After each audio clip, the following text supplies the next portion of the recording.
So the domestic opening weekend rang in around 80.3 million with actuals as they were reported on Monday, which makes it the biggest pandemic opening. We've said that a few times this summer now with A Quiet Place and Fast 9 and now Black Widow. Generally expected. In addition to that, it also earned $78 million internationally.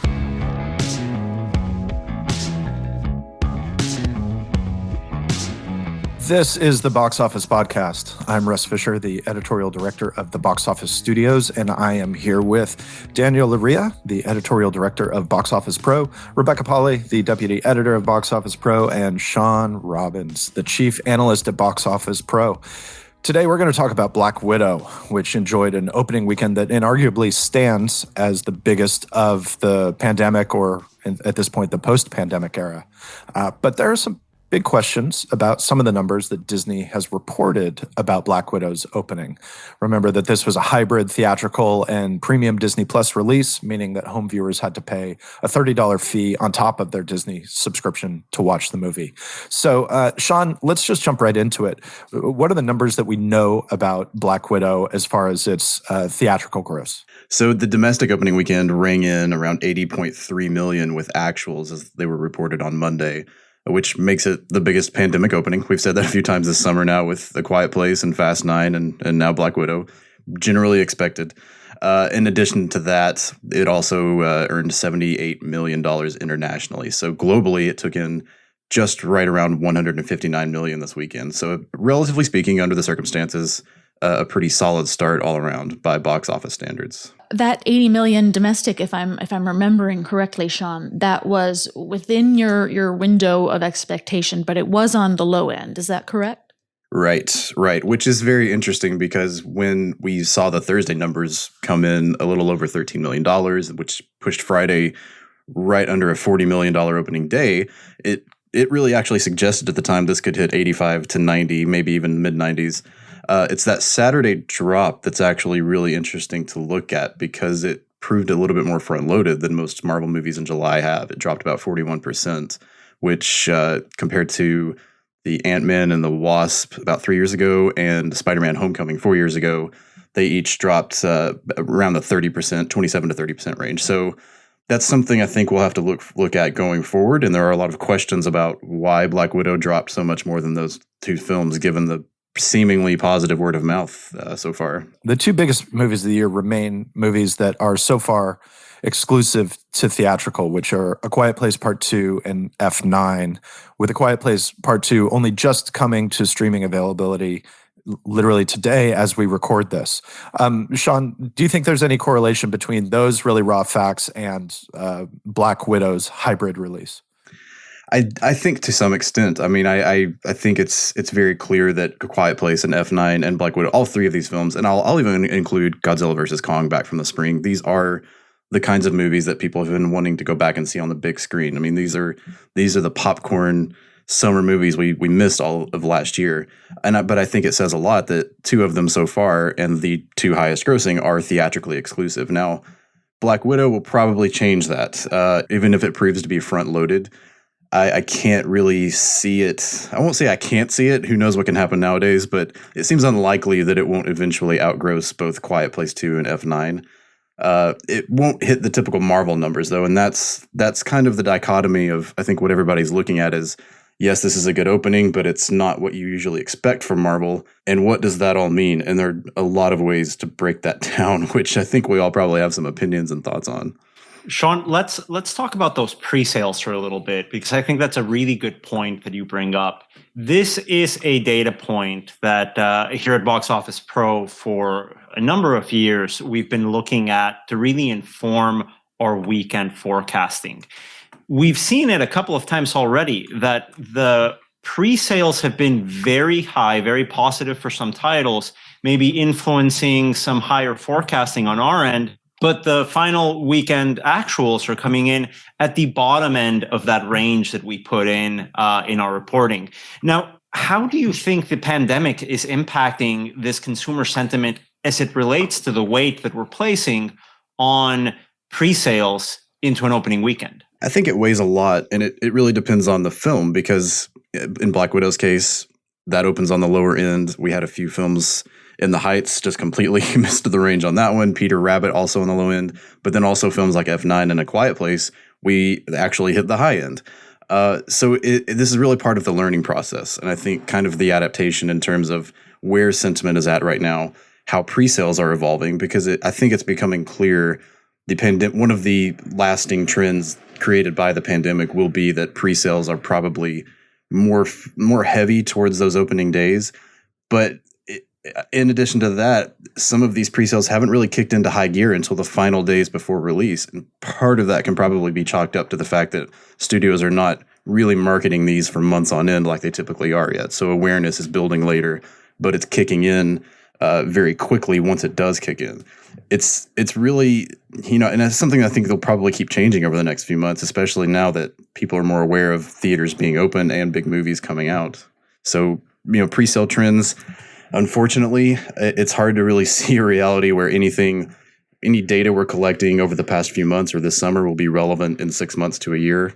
Whereas, in years past, you could usually look 2 to 3 years at least back in retrospect.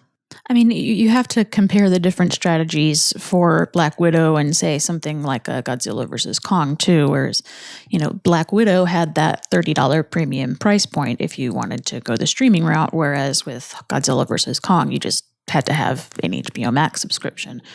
From those pre-sale numbers, I definitely get the sense that the hardcore Marvel fans, pre-bought their tickets, made sure they could get in there as soon as they can, and then maybe later on down the line, as we progress further into the weekend, the more casual fans chose to watch it on Disney Plus. Are you getting that sense the release strategy that Disney used here cannibalized its theatrical potential? I think we can't rule anything out, and this is just such a unique circumstance. There's never been a film this high profile to take this kind of release strategy. And to me, that's why it's important for us to really just take the numbers as they come in and not overreact too much. We haven't quite discussed the Disney Plus figure. Yeah, I want to discuss what numbers we did get, because that was interesting to me. And Shawn is someone who is a veteran of reporting numbers. What did we get from them, and what did it mean that they sent it that way?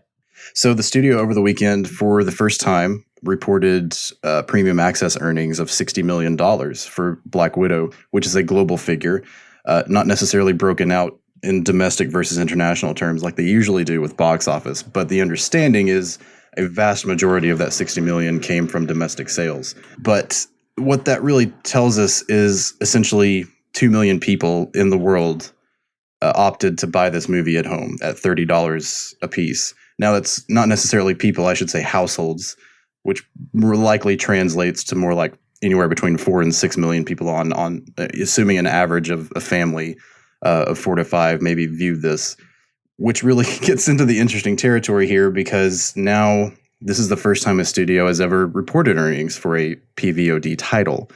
And the question becomes, will this become a regular thing?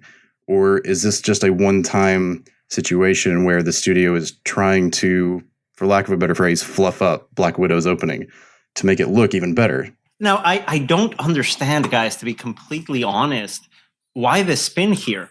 80 million is within our projection range. 80 million domestic is the highest pandemic opening that we've seen so far, especially for a PVOD title. That's a great number. But drumming up, this hype that this is a 200 million plus global opening weekend, when really it's 80 million, a very good opening weekend, a great opening weekend in the US. And I think I don't really know what to think about a 60 million from Disney Plus. That's a good start. It's not these blockbuster numbers that we're used to, because no one is expecting those blockbuster numbers. I really don't know how to take this. And I think that's where we have to really keep our mindsets, because we have nothing to look at. We have nothing to compare it to. There's no measure for how successful that is or isn't. And, ultimately we're looking at the fact that 75% of actual transactions still favored a box office ticket. Now, that's not getting into views or how many people watched it at home, but 2 million sales versus roughly 6 million tickets, give or take, depending on the average ticket price. There's a clear choice there, in my opinion. And that's despite ongoing concerns, not even domestically, about the Delta variant, A large portion of Canada still isn't back online. And in general, not everybody is ready to go back to theaters yet. So all in all, I mean, contextualizing this, 80 million from the box office versus 60 million on Disney Plus is hard to put in comparative terms. But like you said, that box office figure itself is very positive. One of the concerns that I think a lot of audiences have coming back into the movies is the percentage of the population that remains unvaccinated. Now, we can break that into two groups. The people that willingly want to stay unvaccinated. I think everyone has a strong opinion either way on that. We don't have to get into that. And there's the population that is under 18 that can't get a vaccine and that has to wait a little bit depending on where they live, right? I know in some states they're saying 16 and up, 13 and up. But really, if you're under 18, you're probably not going to be vaccinated. That's a huge percentage of the moviegoers for these type of titles, for any type of Disney movie.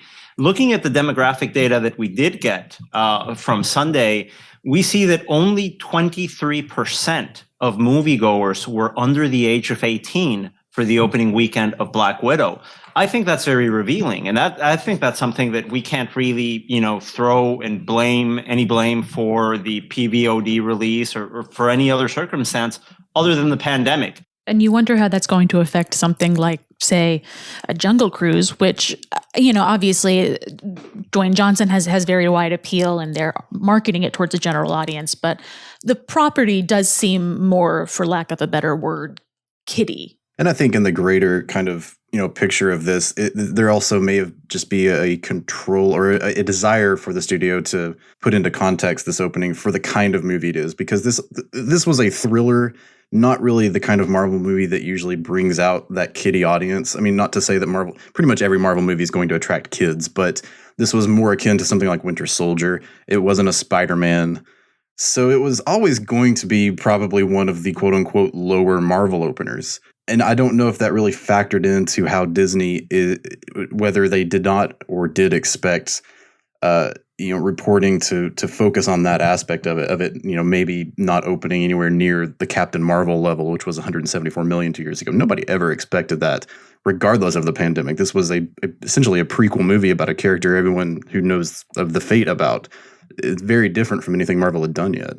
Well, and Russ, it's something that you've talked about before. I mean, I did go and I saw Black Widow, and I found myself kind of doing a little mental math to figure out where in the MCU timeline it was supposed to take place. Like, it was between this movie and this movie, but this movie happened in between. What are the emotional beats that I should be feeling, knowing what happens later in the movies?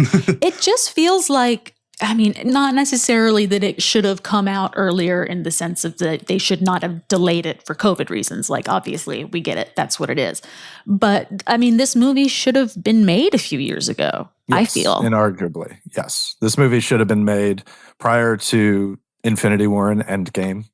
It's very strange to have this as, a postscript after the events of Endgame, which is a movie that virtually everybody saw. If it can be said that everybody saw a movie, Endgame is pretty high on that list. So, it's the sort of thing where the fate of this character, or what happens in Endgame, it just seems weird to release Black Widow now. It seems a little bit too little, too late.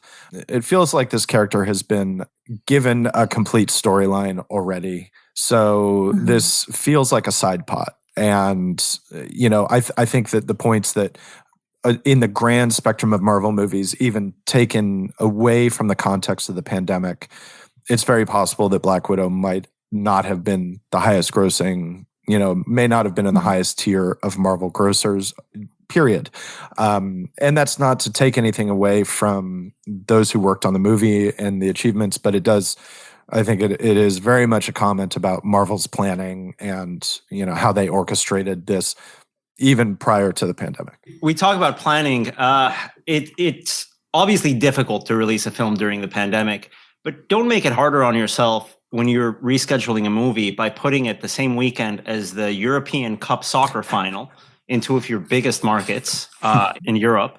and the Copa America soccer finals in two of your biggest markets in Latin America. On top of it, you've got Wimbledon as well, also doing the finals on the same weekend. So in the world of timing and events, it's a little bit more crowded out there than maybe the numbers are saying. It's more crowded than it's been in literally a year. You know, it's like you've got these major sports events going on, and that are major events, not just in the context of any given time, but specifically right now. Mm-hmm. And so, yeah, I think that's a very good point that this timing is awkward at best. And I think that speaks to kind of the complication that we've really talked about ever since Black Widow's first delay last year, about Disney's position relative to other studios, because other studios can take a Top Gun or a James Bond and push it back 6 months. And yes, there are other concerns with that, but that doesn't affect most of their pipeline in the way that moving a Marvel movie does. So in this case, we have 3 more movies in this franchise, plus Venom, which isn't really related to this part of the Marvel side, but essentially another 4 Marvel movies opening this year. And it kind of begged that question of, can Black Widow really move further out, or was this just the last possible chance to get it out there in the world without being straight completely to streaming? And Shawn, that's something I wanted to ask you about. I mean, Black Widow, was made too late, came out too late. At this point, kind of feels a little bit, tacked on, dare I say, inessential. But it is a wrap up for phase 3. And now with Shang-Chi and the Legend of the Ten Rings, they are moving into phase 4. Obviously, Marvel's brilliant at marketing. Obviously, just the fact that it's the MCU Marvel brand is going to bring a lot of people in. But these are characters who have not been on the big screen before. And, we've had this exact same conversation before, back a few years ago when Guardians of the Galaxy came out. Oh, these are like, lower tier comic book characters. Nobody knows who they are. Nobody's going to come out and see this movie. Why the hell is there a talking raccoon here? And then obviously the movie did well. It was an excellent movie, and phase 3 proceeded apace. How do you feel about Marvel launching phase 4, launching new characters, new concepts? They seem to be getting more into the time travel multiverse thing, launching that now during all of this, by which I mean the pandemic that's still affecting international markets and just the extremely crowded theatrical marketplace that we're looking at over the next few months. I mean, I think if there's a franchise that can do it, it's them. But it's also interesting to me that they are calling Black Widow the start of phase 4, which at first didn't make a lot of sense to me. That's why I got that wrong. That doesn't even make sense to me, honest. Well, I don't want to give away spoilers on the podcast, but within their email, they refer to it as an origin story, which doesn't make a lot of sense on the face of it, because it's about a character we've known for 10 years. And to be honest, without getting too spoiler heavy, you learn some origin aspects of Scarlett Johansson's character, but it's mostly focused on that timeline between Civil War and Infinity War. However, it does set up another major character who you can make the argument for this being the origin story of that character we will see a lot more of going forward through phase 4 and probably further.